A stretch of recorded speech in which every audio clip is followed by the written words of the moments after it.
आळंदीमध्ये माऊलींच्या मंदिरापर्यंत इंद्रायणी नदीचं पाणी पोहोचलंय। परवा आळंदीतून पंढरपूरकडे पालखी रवाना होणार आहे। इंद्रायणी नदीला मोठा पूर आलेला आहे, त्यामुळे वारकऱ्यांनी आळंदीत येणं टाळावं असं आवाहन केलं जात आहे। आषाढी वारीआधी जिल्हा प्रशासनानं हे आवाहन केलंय। आळंदीतले 4ही पूल पाण्याखाली गेलेले आहेत आणि ज्ञानेश्वर माऊलींच्या मंदिरापर्यंत पाणी पोहोचलेलं आहे। इंद्रायणी नदीच्या तीरावरतीच हे मंदिर वसलेलं आहे। इंद्रायणी नदीला मोठा पूर आलेला आहे आणि पुराचं पाणी आता माऊलींच्या मंदिरापर्यंत पोहोचलेलं आहे।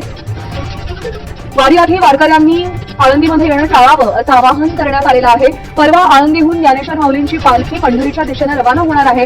वारकऱ्यांची मोठी गर्दी या निमित्तानं आळंदीमध्ये असते, पण इंद्रायणी नदीला सध्या पूर आलेला आहे आणि त्यामुळे वारकऱ्यांनी आळंदीत येऊ नये असं आवाहन प्रशासनाच्या वतीनं करण्यात आलेलं आहे। इंद्रायणी नदीला पूर आलेला आहे। दुपारी 12 वाजताची अवघी तासाभरापूर्वीची दृश्य आपण पाहतोय। 4ही पूल आळंदीतले पाण्याखाली गेलेले आहेत, त्यामुळे स्वतःचा जीव धोक्यात घालून आळंदीमध्ये गर्दी करू नये असं प्रशासनानं आवाहन केलेलं आहे।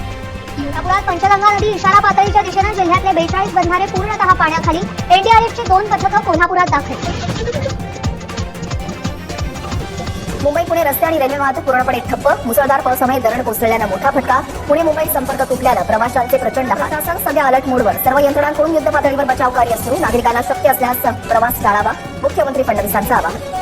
पुणे मुंबई एक्सप्रेस वेवर मोठ्या प्रमाणात पाण्याचा प्रवाह। पोलिसांनी मुंबईकडे जाणाऱ्या गाड्यांना माघारी पाठवलं।